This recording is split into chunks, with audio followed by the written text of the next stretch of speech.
তা আপনি যেটা দিয়ে শুরু করেছেন ও বিষয়ে কথা বললে তো আর আজকে আমার যেতে হবে না। যতগুলো পুলিশ রিফর্ম কমিশন হয়েছে ইতিহাসে সবগুলোর রিপোর্ট কম্পাইল করলে একটা লাইব্রেরি হবে, এটা সত্য। তবে পুলিশও যে কখনো পিআরবি মানে নাই, পুলিশ রেগুলেশন অফ বেঙ্গল নামে নিশ্চয়ই যেটা ছিল, আমি একসময় অ্যাডমিনিস্ট্রেশনে চাকরি করতাম বলে কিছু কিছু জানি আর কি, ওইটা নিয়ে পুলিশও কখনো কমফোর্ট ফিল করে নাই। কারণ সবসময় অ্যাডমিনিস্ট্রেশনের একটা সুপেরিয়রিটি থাকতো।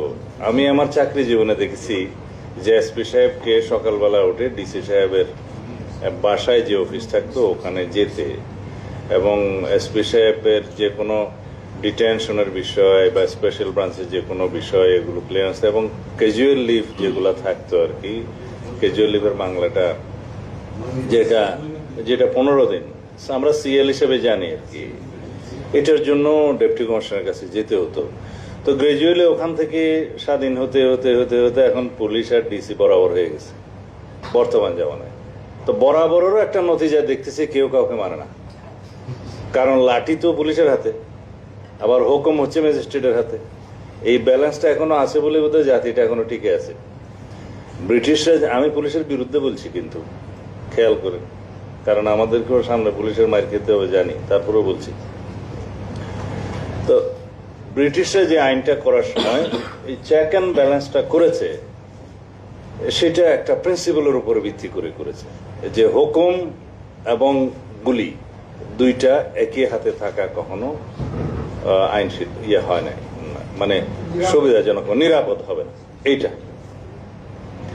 এখন পুলিশ রিফরমেশন কমিশন বলেন যাই বলেন, এগুলো সবকিছু পুলিশের সুবিধা বৃদ্ধির জন্য যেন আজ পর্যন্ত করা হয়েছে। বাট আমি চাচ্ছি না যে প্রশাসনের ইন্টারফারেন্স বেশি থাকুক পুলিশের উপরে, সেটাও বলছি না, কিন্তু এটা নির্ধারিত হয় সমাজে আমরা পুলিশকে কিভাবে দেখি তার উপর। বিচার যেমন হয় যে তার চরিত্রটা কিরকম তার উপরে। এখন আপনাদের এই যে ওয়ার্কিং পেপার যেটা দিয়েছেন তার লাস্ট প্যারাটা আমার খুব পছন্দ হয়েছে, সেটা পড়ি আগে। The spirit of the July-August uprising categorically revealed a visible disconnect between people and the police. যেই লিখেছে আমি তাকে পুরস্কার দিতে চাই। Having said that, it also opened up a new window to strike a good deal between them. ঠিক আছে, এটার জন্য আমরা এখনো ওয়েট করতে পারি। এটা কেন হলো? এটার জন্য কি শুধু এক্সিকিউটিভ তার ক্ষমতার লিপসার জন্য তাকে ব্যবহার করছে সেজন্য দায়ী? পুলিশ কি দায়ী না? একতরফা কি কোনোদিন কোনো পাপ হতে পারে? হতে পারে না। এই পুলিশকে বিনষ্ট করেছি আমরা যারাই পলিটিক্যাল গভর্নমেন্টে এসেছি ইতিহাসে, বাংলাদেশের স্বাধীনতার পরের থেকে। আমি তার আগের কথাগুলো বলবো না। সবাই আমরা পুলিশকে ব্যবহার করেছি রাজনৈতিক পলিটিক্যাল ওয়েপন হিসাবে, ক্ষমতা দীর্ঘায়িত করার জন্য, শক্তিশালী করার জন্য, বা পুনরায় ক্ষমতায় আসার জন্য করেছি। এতে কোনো অসত্য কিছু নেই, কম বেশি। তো কিন্তু পুলিশ ব্যবহৃত হয়েছে, এটাও সত্য। যারা, আমি 2-1 অনেস্ট পুলিশ অফিসার পেয়েছিলাম আমার জীবনে, তাদের জীবনটা খুব করুণ হয়ে গিয়েছিল, কারণ তারা পুলিশ ডিপার্টমেন্টে অপাঙ্ক্তেয় হয়ে গেছিল, কোথাও টিকতে পারতো না। তা আপনি যদি রিক্রুটমেন্ট থেকে শুরু করে প্রমোশন পর্যন্ত সর্বত্র করাপশনের আশ্রয় নেবেন, সেই পুলিশকে দিয়ে আপনি কি আশা করতে পারেন? সেটাই হয়েছে জুলাই-আগস্ট গণ অভ্যুত্থানে প্রকাশিত হয়েছে। এখন আসেন, আপনি তো বললেন পুলিশ রিফর্ম রিপোর্টগুলো নিয়ে কথা বলতে। এইবারও একটা রিফর্ম কমিশন গঠিত হয়েছে যেগুলো নিয়ে আমরা কথা বলেছি। 6টা মেজর কমিশনের মধ্যে পুলিশ রিফরমেশন কমিশন একটা ছিল, কিন্তু আমরা 5টা রিফরমেশন রিপোর্টের উপরে, কমিশন রিপোর্টের উপরে আলোচনা করেছি। 6 নম্বরটা হচ্ছে পুলিশ, এটা নিয়ে আলোচনা হয়নি। এবং এটার বইটা দেখলাম আমি খুব পরে পেয়েছি, বইটা কষ্ট করে জোগাড় করতে হয়েছে। স্প্রেডশিট যেগুলো দিয়েছিল ওখানে পুলিশ রিফরমেশনের অন্তর্ভুক্তি ছিল না। যখন আমরা ঐক্যমত্য কমিশনে আলোচনা করলাম পুলিশ রিফর্ম রিপোর্টের উপরে, বললো যে একটা স্বাধীন পুলিশ কমিশন গঠন করা হোক, আপনারা কি বলেন? সবাই 1 to 1 বললো যে ঠিক আছে, আমরা সবাই এগ্রিড। আমরাও এগ্রিড হলাম। এটা হবে প্রস্তাবিত একটা আইনের ভিত্তিতে, এবং আইনের যে কমিটি গঠন, তাদের পাওয়ার ফাংশন যেগুলো ডিটেল করা হয়েছে সেটা ওখানে ছিল। ওখানে কিছু মাইনর পরামর্শ ছাড়া বাকিরা কেউ কিছু ওখানে পরামর্শ দেয় নাই। পরামর্শগুলো সঠিকই ছিল যে এটা আইন প্রণয়নের মধ্য দিয়ে স্বাধীন পুলিশ কমিশন গঠিত হবে, সেখানে পুলিশ বিভাগের কর্মরত বা এক্স ফর্মার সবাই আবেদন করতে পারবে, তাদের বিভিন্ন অভিযোগ দিতে পারবে।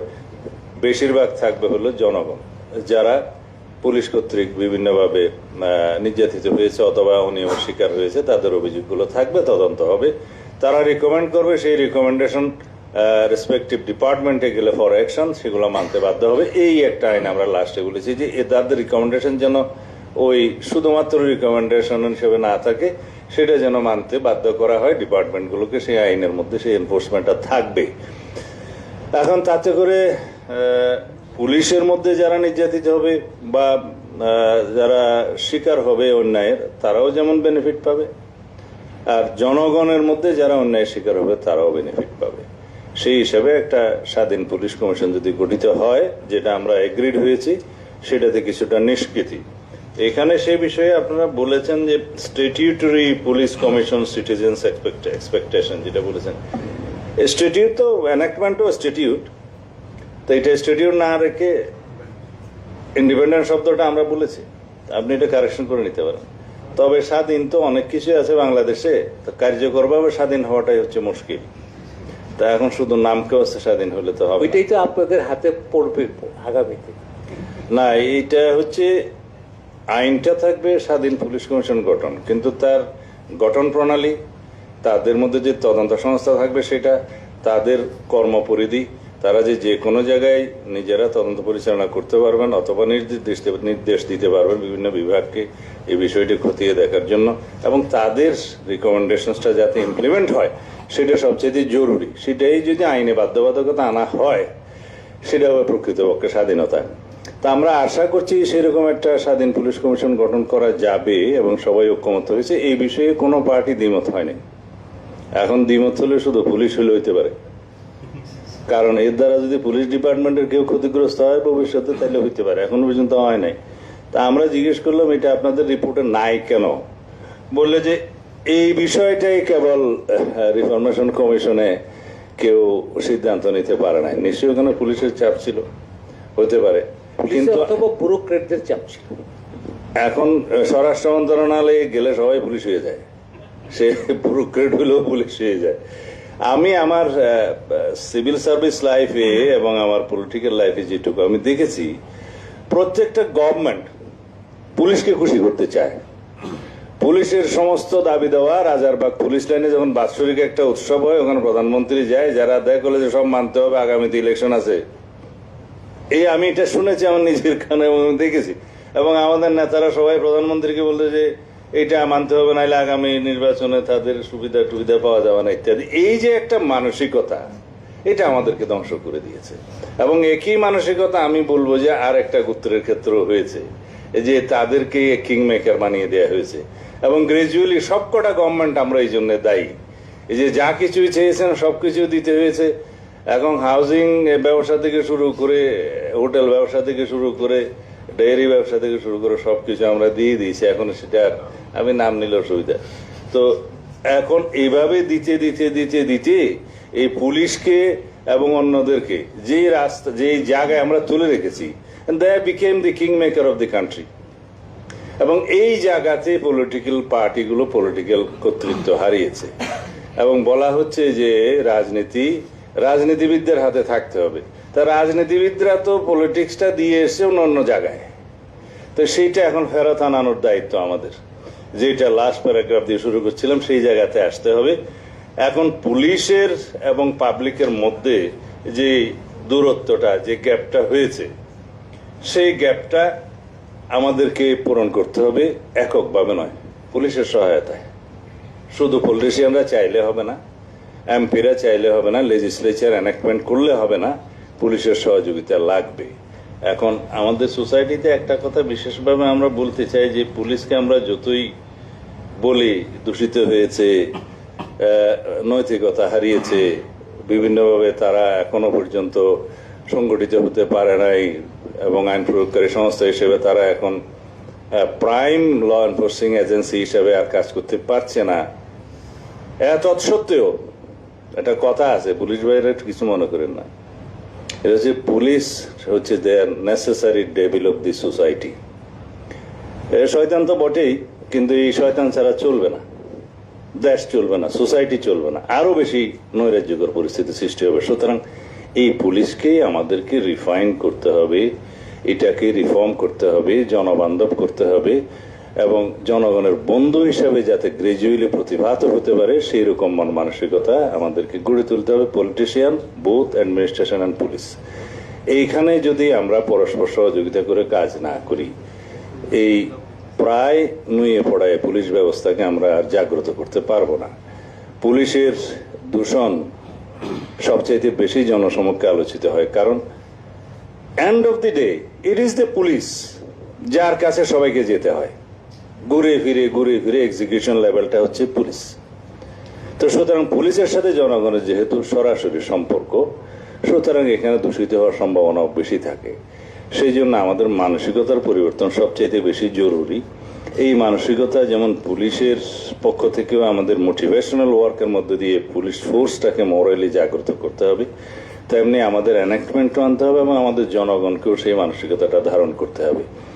এখন এই যে 5ই আগস্টের পরে 2024-এর যত মামলা হয়েছে এবং এরপরে যত মব ক্রাইসিস হয়েছে, এই দুইটা জিনিস এই সরকারের সবচেয়ে বেশি ড্যামেজ করেছে, জনগণের ড্যামেজ করেছে। তার মধ্যে একটা মামলায় 2000-5000 জন মামলা দিয়ে দিয়েছে, যার সাথে মামলার কোনো সম্পর্ক নাই, কিন্তু এই মামলাটা রেকর্ড করে কে? পুলিশ। আগে আমরা মামলা নিতে পারে না, আমি যেমন আমাকে গুম করা হলো, আমার ওয়াইফ জিডিও করতে পারে নাই, পুলিশ বলেছে যে আমার পক্ষে নেওয়া সম্ভব না। তো এই এখতিয়ারটা যেহেতু আইনে পুলিশের কাছে দেয়া আছে, সেটার মিসইউজ করার সুযোগও তাদের কাছে আছে। এফআইআর না নিলে আপনি যেতে পারেন থানায়, কোর্টে আপনি মামলা করে সেটাতে ইনকোয়ারির জন্য আবার ওই থানাতেই তো পাঠাবে। তো যেই থানায় বললো যে আমি এখানে মামলা নেবো না, সে কি ইনকোয়ারি করবে? স্বাধীনতা আছে। এফআইআর বইতে কিছু পাতা ওরা ব্ল্যাঙ্ক রাখে যাতে ভৌতাপেক্ষ অনুমোদন সহ আগের মামলা রেকর্ড করে নিতে পারে আর কি। এগুলো ইন্সপেকশন করবে কি? ইন্সপেকশন যারা করবে, কথা বললেন যে জুডিশিয়ারির, আমরা এই ইন্সপেকশনের দায়িত্ব পুলিশ কমিশনকেও দিতে চাই এখানে, যাতে যে কোনো সময় বিনা নোটিসে থানায় অথবা যে কোনো জায়গায় তারা ইনকোয়ারি করতে পারে একদম বিনা নোটিসে এবং মেজার্স নিতে পারে। এগুলো করলে অন্তত চেক অ্যান্ড ব্যালেন্স হবে। জুডিশিয়ারিকে আইজি সাহেব বললেন যে জুডিশিয়ারিকে একটা ওভারসাইট দেওয়া যায় কিনা। তো জুডিশিয়ারির ওভারসাইট তো এখনো জুডিশিয়াল ক্যাপাসিটিতে আছে, কিন্তু তাতে কি কার্যকর কিছু হয়? আমার জুডিশিয়াল, আমি জুডিশিয়াল কাজ করেছিলাম ম্যাজিস্ট্রেট হিসেবে, সেই জন্য আমার অভিজ্ঞতা বলছি, কিন্তু সেটা কখনো কার্যকর কিছু হয় নাই। এন্ড অফ দি ডে পুলিশকে সবাই ডরায়, এটা হচ্ছে কথা। আমার কর্মজীবন আমি দেখেছি যে অনেক ওসিরা টিএনওর বাসায় ডাকাতি করাইতো পরিকল্পিতভাবে, সম্পর্ক ভালো না, এটা আমার জীবন আমি দেখেছি। তো এই মানসিকতাকে পরিবর্তন করতে হবে, কারণ আমরা যদি নিজেরা রিফাইন্ড না হই, মানসিক সংস্কার যদি আমাদের না হয়, আইন দিয়ে কখনো এই সংস্কার হবে না। খুব বেশি করে দরকার হলো যে আমাদের এই একটা সুযোগ আসছে এই জুলাই গণ অভ্যুত্থানের পরবর্তীতে, আমরা যেন একটা মোটিভেশনাল ওয়ার্কের মধ্য দিয়ে পুলিশের মডেলটাকে মানে চেঞ্জ করি, জনবান্ধব করি। আইন কানুন তো সাথে থাকবেই। তারপরে যেগুলো আপনারা বলতে পারতেন যে রুলিং পার্টি হিসেবে ভবিষ্যতে যারাই আসুক তাদের কর্মকাণ্ডটা কি হবে, সেটা তো ভাই সাহেব দেখার বিষয়।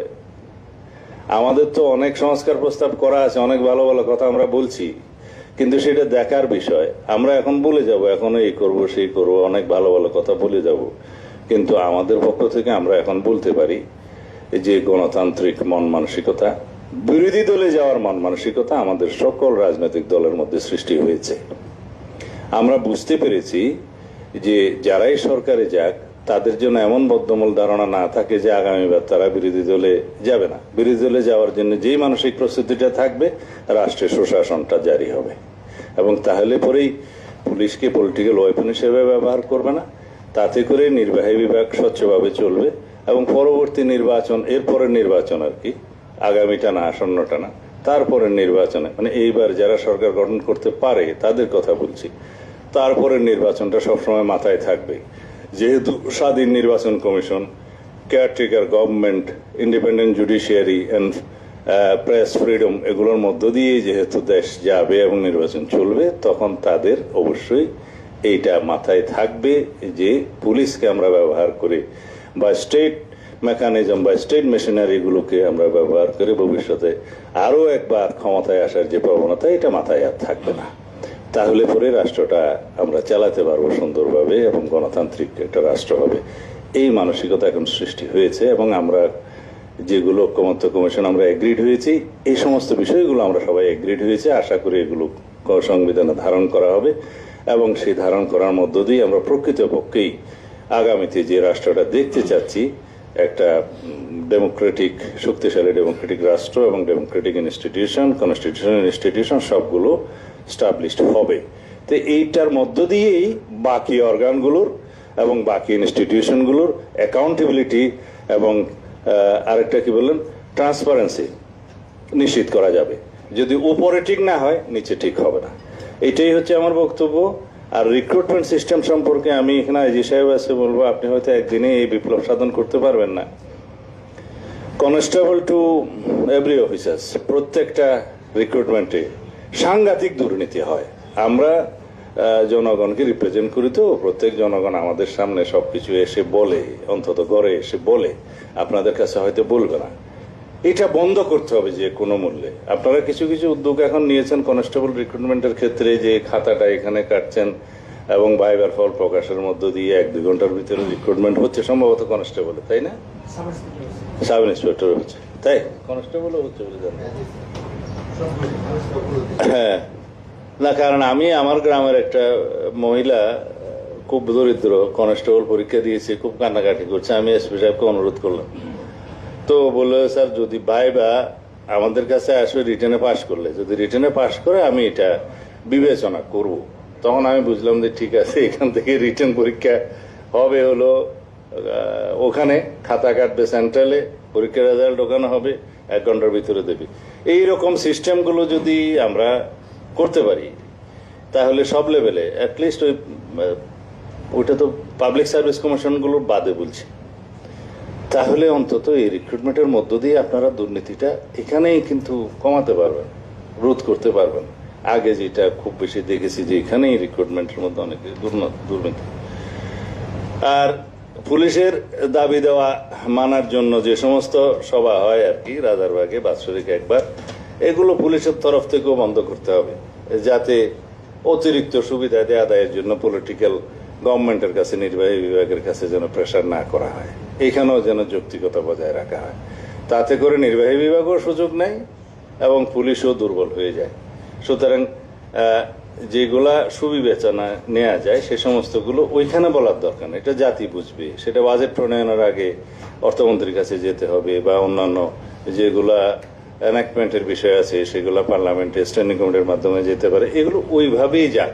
শুধুমাত্র প্রধানমন্ত্রীর কাছে গিয়ে বলবে যে আমাদের এই দিতে হবে, আমাদের এই ইনক্রিমেন্ট দিতে হবে, আমাদেরকে এই সুযোগ সুবিধা দিতে হবে, এই তো সেনাবাহিনীকে দিয়েছেন, আমাদেরকে কেন দিবেন না, এই সমস্ত এগুলো বন্ধ করতে হবে, যাতে নির্বাহী বিভাগও সুযোগ না নিতে পারে পুলিশের উপরে, আর পুলিশেরও যেন দুর্বলতা প্রকাশ না হয়। চেক অ্যান্ড ব্যালেন্স থাকতে হবে। আমরা পলিটিক্যালি সামনে পুলিশকে রাজনৈতিক ওয়েপন হিসেবে ব্যবহার হতে দিতে চাই না। আমরা নিজেদেরও সেই মানসিকতা আমাদের নাই এবং ভবিষ্যতে পুলিশের পক্ষ থেকে যেন সেভাবে চলতে হবে। তবে পুলিশের আচার আচরণ নির্ধারণ করবে তাদেরকে জনগণ বন্ধু হিসেবে গ্রহণ করবে কিনা, সেই সুযোগটা এবার সৃষ্টি হয়েছে। আশা করি পুলিশ ডিপার্টমেন্ট সেটা নজরে নেবে। অতীতের সমস্ত ইতিহাসগুলোকে, সমস্ত দুর্ঘটনাগুলোকে স্বীকার করে নিয়ে অনেকেই মাপ চেয়েছেন ইতিমধ্যে, এটা খুব ভালো লক্ষণ। তার মধ্য দিয়ে আমরা মনে করি যে এই মানসিকতাটা আমাদের সৃষ্টি হোক যে জনগণই সকল ক্ষমতার উৎস এবং জনগণের সার্ভিস দেওয়ার জন্য আমরা সমস্ত ডিপার্টমেন্ট এবং রাষ্ট্রের সমস্ত মেশিনারিজ, সমস্ত মেকানিজম, সুতরাং জনগণের কাছে আমরা দায়বদ্ধ থাকি, নিজেরা ট্রান্সপারেন্ট থাকি। এই দায়বদ্ধতার মধ্য দিয়েই অবশ্যই পুলিশ ডিপার্টমেন্ট একটা উজ্জ্বল ভাবমূর্তি সম্পন্ন বাহিনীতে পরিণত হবে। আর আমাদের পলিটিক্যাল পার্টির একজন ওয়ার্কার হিসেবে আমি আমার বড় ভাই মাহবুজানাম সাহেব যেটা বললেন সেটা অ্যাসিওরেন্স দিতে পারি যে আমাদের দলের পক্ষ থেকে জনবান্ধব পুলিশ বাহিনী সৃষ্টির জন্য, অ্যাকাউন্টেবল এবং ট্রান্সপারেন্ট পুলিশ বাহিনী সৃষ্টির জন্য যা কিছু করণীয় আমরা আইন প্রণয়নের মধ্য দিয়ে করব এবং অন্যান্য মেকানিজম যা কিছু আছে সিভিল সোসাইটি যা যা পরামর্শ দিবে সেগুলো আমরা গ্রহণ করব। ধন্যবাদ। Thank you. সালাউদ্দিন ভাই, আপনি একটা জিনিস কথা বলে আপনি বিদায় নিতে পারেন, সেটা হলো কি যে এই যে পুলিশ যে বিভিন্ন দাবি দাওয়া করে, এটা তাদের হয়তো ইনস্টিটিউশনাল থাকতে পারে, স্বার্থ থাকতে পারে, কিন্তু as a government or as a আর কি পলিসি মেকিং ইনস্টিটিউশন, আপনাদেরকে বা যারাই ক্ষমতায় আসেন তাদেরকে বিচার করতে হবে যে are we making enough investment on this particular institution. ধরেন আপনি স্বাস্থ্য খাতে কত ব্যয় করবেন, এডুকেশনে কত ব্যয় করবেন, এগুলো যেমন বিচার হয় সেভাবে পুলিশ, বিকজ আফটার অল একটা good ethical police will generate that sort of A confidence in the people যে তারা পরে আরো বেশি কাজ করবে, তারা নিশ্চিত বোধ করবে। মানে the investment in police is reflected in many ways যেটা হয়তো অ্যাকাউন্টেবল মনে হয় না, মানে আপনার হয়তো অ্যাকাউন্টিং এ ওইটা দৃষ্টিগোচর হচ্ছে না। যেমন মানে ধরেন আপনি যদি খুব ভালো এডুকেশন সিস্টেম করেন, এটা আপনার 10 বছর 15 বছর পরে জাতিকে যেভাবে মানে বিকশিত করবে, উন্নত করবে, স্কিলফুল করবে, ওইটা আপনি এই মুহূর্তে অ্যাকাউন্টিং এ পাবেন না। তো আমি একটু অনুরোধ করব যে পুলিশ অ্যাজ অ্যান ইনস্টিটিউশন আমরা কত পার্সেন্ট অফ দ্য জিডিপি ওর উপরে ইনভেস্ট করি, শুধু মানে ওইখানে একটু দৃষ্টিভঙ্গিটা আরেকটু প্রসারিত করা উচিত বলে আমি ব্যক্তিগত মনে করি। এটা আমার অনুরোধ রইল আপনার কাছে। না, আপনি যদি শুনতে চান, এটা তো আসলে গুড সোশ্যাল ইনভেস্টমেন্ট, ঠিক আছে। তো সিভিল ব্যুরোক্রেটদেরকে 50 লাখ টাকা বোধ না 35 লাখ টাকা গাড়ি কেনার জন্য দেয়া হলো, খুশি করার জন্য যেভাবে হোক দেয়া হলো, মেনটেন্যান্সের জন্য পার মান্থ 25,000 দেয়া হলো, এগুলা গ্রাজুয়ালি কাটছে এবং সেটা আলটিমেটলি ওনারশিপ তার কাছে যাবে। বেতন 2 গুণ 3 গুণ করা হলো, তো ভাই সাহেব ঘুষ খাওয়া কমছে নাকি? এটা মানসিকতা। বলছিল একজন অফিসারকে যে কত বেতন হলে তুমি পরে ঘুষ খাবা না, তো বললো যে এটা ডবল করে দেন। সাথে সাথে বললো যে ডবল করে দেওয়ার পরে যদি তুমি শুধু ওই পরিমাণ ঘুষ খাওয়া বন্ধ করো তাহলে তো কাজ হবে না। এটা মানসিকতার ব্যাপার। আপনি কত ইনভেস্ট করবেন এবং পুলিশের বেতন কত বৃদ্ধি করবেন, রিস্ক ম্যানেজমেন্ট বা রিস্ক ফান্ড কত দিবেন, বা কোনো দায়িত্বে থাকাকালীন সময়ে মৃত্যু হলে তার জন্য বেনিফিট কি দিবেন, ইত্যাদি সবকিছু করতে হবে। কিন্তু তারপরেও আমি বলবো এখানে অ্যাকাউন্টেবিলিটি, ওভারসাইট এবং ট্রান্সপারেন্সি বাড়ানোর মধ্য দিয়ে তাদেরকে জনবান্ধব করতে হবে। এটা রাতারাতি হবে না। একমত আপনার সঙ্গে।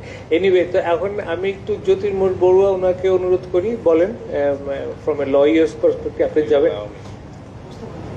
আপনি যেতে চাইলে তো আমি না করতে পারবো না, বাট অনেক ধন্যবাদ। আশা না, আমি এটা অনেক আগে প্রোগ্রাম নিয়ে এনেছিলাম ওই শাইখুল হাদিস পরিষদ